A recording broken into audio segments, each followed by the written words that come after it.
Bo, who was doing some sniffing. He's a French Bulldog who is a little bit reactive to other dogs. I'm going to show you a game that you can play called the engage disengage game. Now we have this nice little buddy, that's Milo over there, and this Milo's just on a walk with the neighborhood. So he's staring. What I'm going to do, so this is called the engage disengage game. What I'm going to do is every time he looks at Milo, I click and give him a treat. What I want him to do is turn his head away. There we go. So I'm clicking for his look.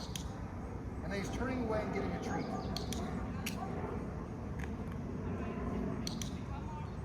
Perfect. That was perfect. Thank you so much. Thank you, Milo. Have a good walk. Oh, there was that dog behind you. Thank you for the heads up. There we go. Yep.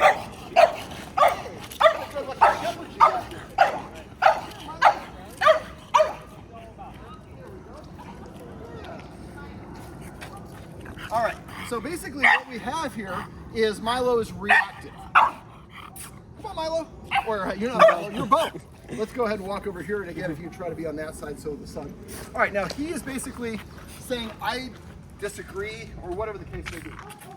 So what I was doing at first, and we got stuck on that, so when you're doing this, make sure you got your eyes in the back of the head. Luckily, Milo's mom gave me a tip. And that dog's a great dog because he didn't react at all. And so that's what you're looking for when you're doing this. So this is called the engage disengage game. I'll do a little bit with that dog right now. So what I'm going to do is wait. When he looks at the other dog, I click, and then he looks away to get the treat. Probably shouldn't be sitting in the street, huh? Look one more time. Guess that dog is gone. All right, so let's go off the sidewalk. I'll explain what we're doing. Keep filming if you could. All right, so what we're doing is we're trying to do, technical terms we call it, we're changing the dog's emotional response. Dog can have a positive emotional response, a neutral, I don't care, or a negative. That was clearly a negative emotional response. Now what we're doing here is counter conditioning and desensitization.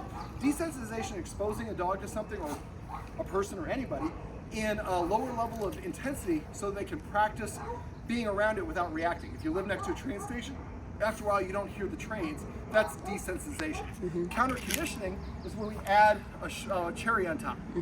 So the engage disengage game is all about rewarding the dog for looking at the other dogs. Now when we're doing this, the first part of this video has been great. When that shepherd came and he reacted, that's what we're looking to avoid. So first what we're going to do is, let's say that the camera is another dog and I am Bo. And let's say Bo is me, he's got the clicker. So every time that Bo looked, I look there, click, and then Bo looks away. So what we're doing is we're marking looking at the other dog. The dog knows the treat is coming from over here, so it turns around to get the treat. What is the dog doing?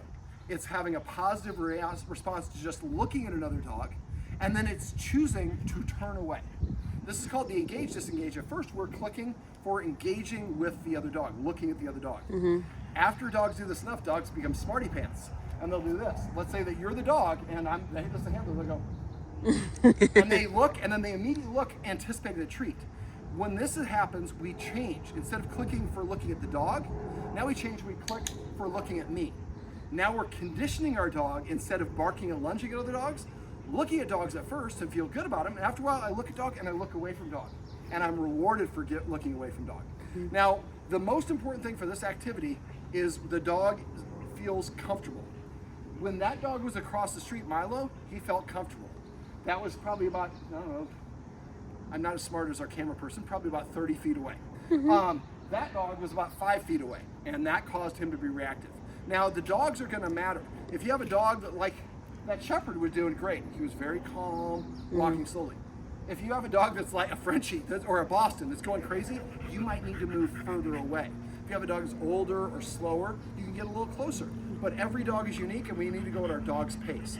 So what we want to do is find an area. Now, we're just down the street from where he lives, but if there's a dog park or a park where a lot of people are walking, especially a big park that's open, find a space where you're near a path that people are going to be walking with their dogs.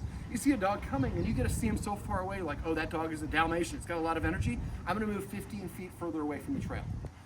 Now it's a senior Bichon, I'm going to move closer to the trail. So we want to get as close as we can without him reacting. My two tests: can I get him to sit?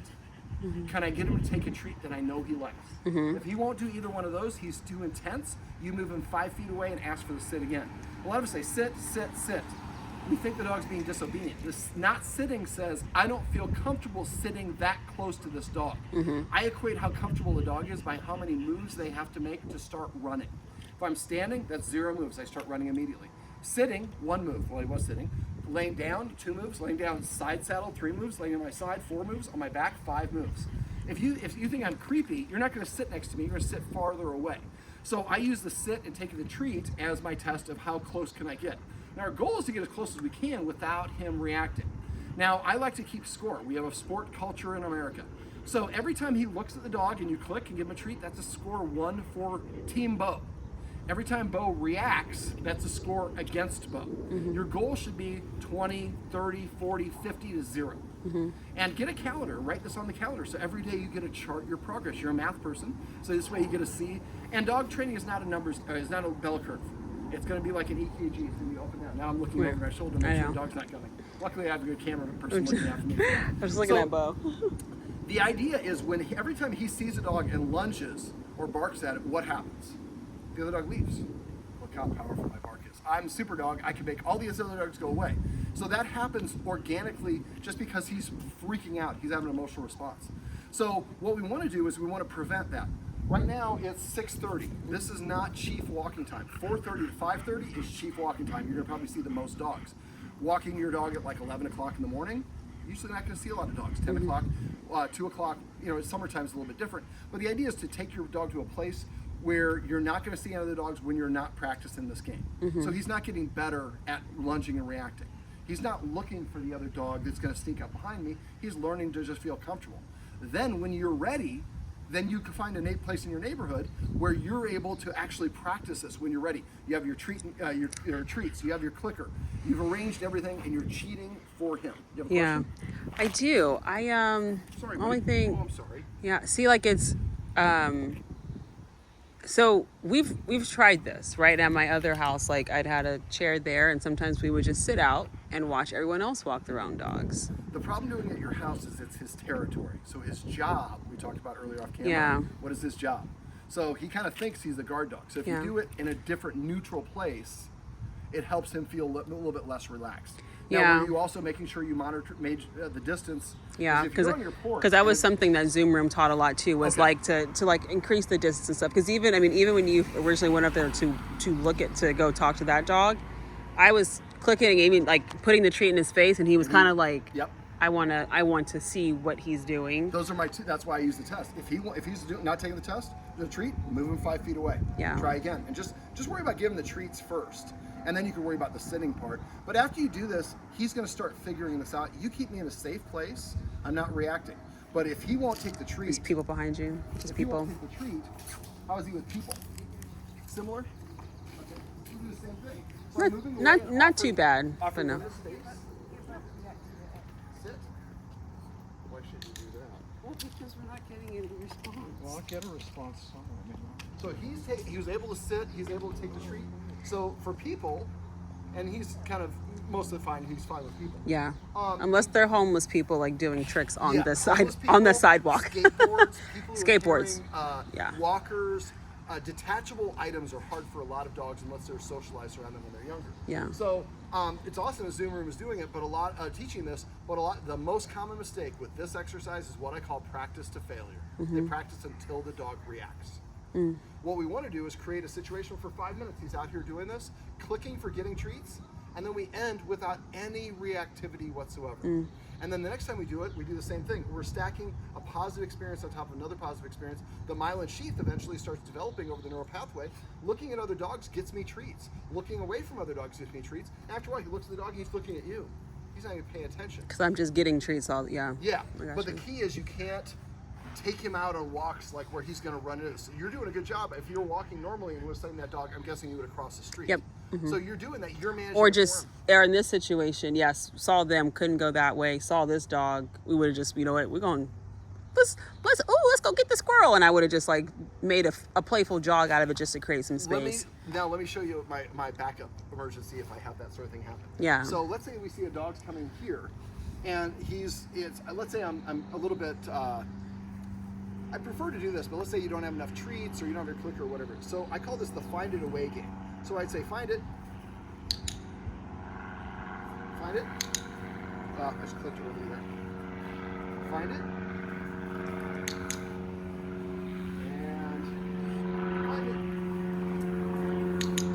So when you're on a walk, on a regular everyday walk, sorry, I don't want to be technical. Thank you. Every once in a while, now it's there's a dog right there. He's a reactive dog, so if he could not stay there, that'd be awesome. Is this your yard? No. Okay. If you can kind of, thank you. That's what I'm trying to avoid. So right here, what I can do is just move him away.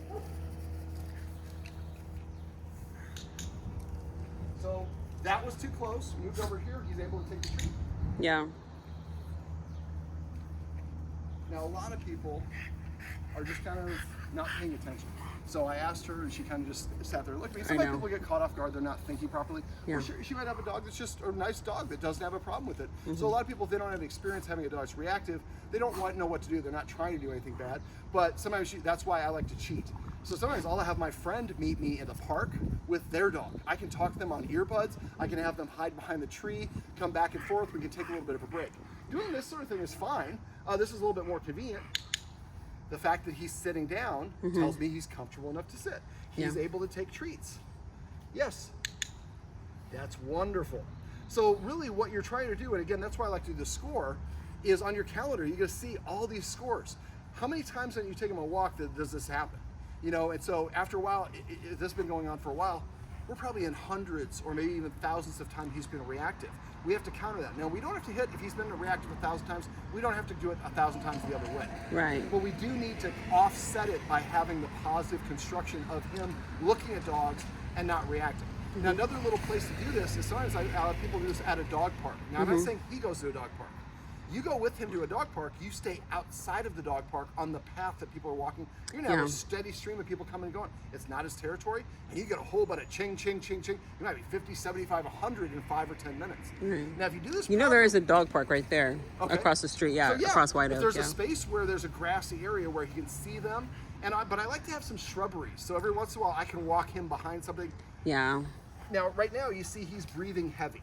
Yeah. This is emotionally taxing for dogs. Yeah. If you're doing this right, it should not look emotionally taxing. Right. But under the surface, it is. Right. So when I do this, I do like a minute or two of this. Then I walk 20 feet, 30 feet, far enough away. Give him some belly rubs, scratch him wherever he likes. Give him a couple minutes to reset. Right. And then I come back and practice again for another 1 to 2 minutes and back and forth. A lot of us, we practice too long. They get overly tired. When they're overly tired, the skill set deteriorates, and then we push too far. And then the last memory is always the most important, whether you're teaching a dog to sit, to heel, or not be reactive. The last time I saw a dog, I barked and lunged, and that dog left. He thinks he is policing these dogs. Yes. But the last memory is I looked at a dog, I got a treat. Now my memory is of a pleasant experience with that dog. Gotcha. Okay. So and that's the most common mistake people make is they let their dog get reactive. So I like to be walking rather than sitting on a porch, because if you're sitting on a porch, you got nowhere else to go if that dog, and she was not trying to be mean, but what if she's doopsie-doo? My dog's really friendly, he'll help your dog, and they walk right up and your dog's cornered. Yeah. Fight or flight or freeze. Right. But if your dog doesn't have anywhere to go, they have to fight. Right. All right, well, this is my buddy Bo, who's doing some good sniffing. How about we say hi out to the camera? Sit. Yes, well, this is my handsome buddy Bo, and these are some tips and tricks you can use if you have a dog that's reactive to other dogs on walks.